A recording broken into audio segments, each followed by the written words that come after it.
Photography allowed me to live in my imagination and experience my environment and reality at the same time.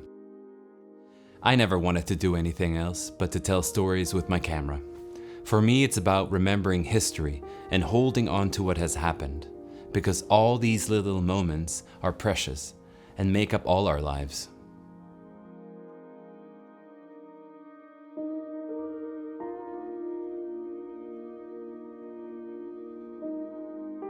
Hi, my name is Dominic Nahr and I'm a photographer and a Leica ambassador.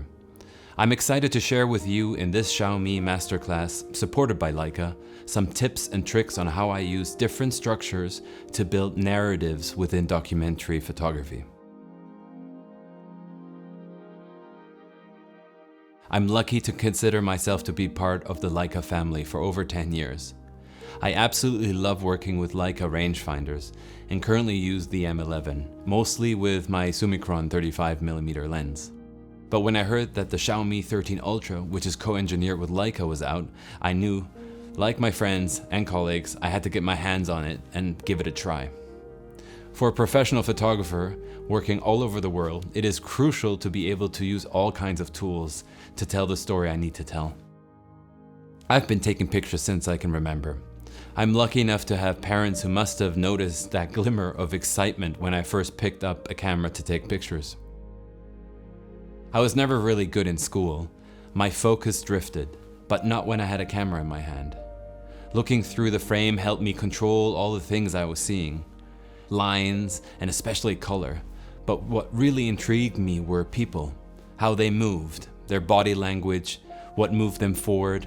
What routines did they have, and how could I photograph all of this?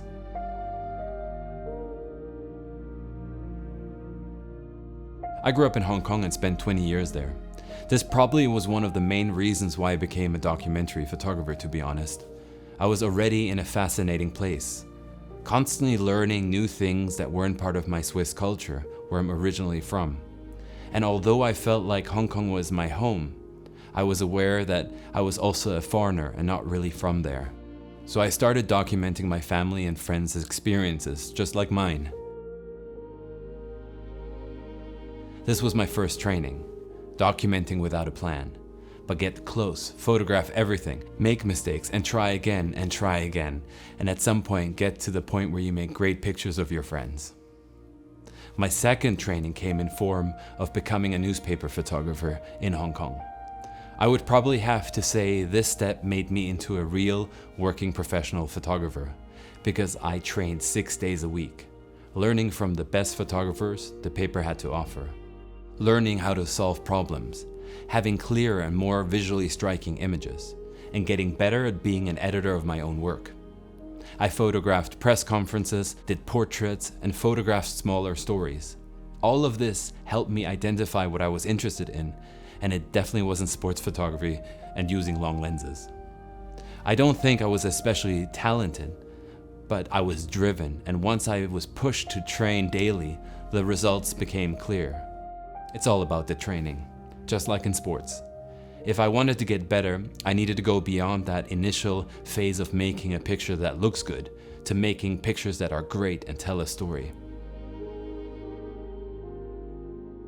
In the university I studied in Toronto, I learned how to become a storyteller, thanks to my professors, the staff in the photo libraries, and the lengthy lectures on art and photo history. The concept of learning from past masters, be it painters, filmmakers, or photographers, pushed me not only to look at the visual components, but the story all of these artists were trying to tell me. My interest only deepened for the act of storytelling, finding meaning in my pictures by having clear narratives. After university, I knew what I wanted to do, and I put all my energy into making it happen.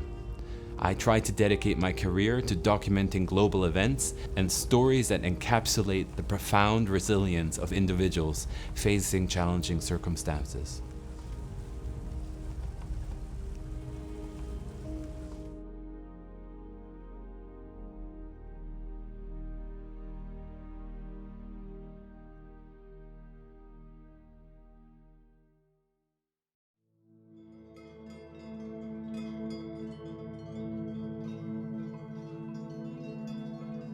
For the Xiaomi masterclass, I needed to find a story.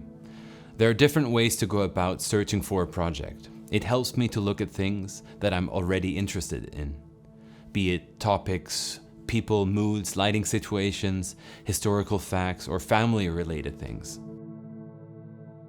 Anything that brings an idea closer to me.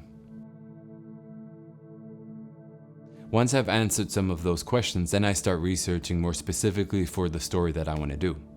I look at news sites, local community newspapers, or just head out and speak to people. For this photo shoot, I decided to keep it simple. I chose to continue working in an area in the east of Switzerland that I love, not only because it's really visually stunning, but because I have family connection there and it's a place I can continue working on my home project. I had previously met a bunch of farmers, and one of them was called Werner. He seemed really interesting because he works in very traditional ways and works with horses and woodcraft. I gave him a call and invited me to come by, and I accepted. So I'll be heading to Werner tomorrow to work on a photo story about him. Anyways, it's getting late and I probably should head to sleep. I'll be heading early in the morning to the Schwägalp to meet Werner and his horses.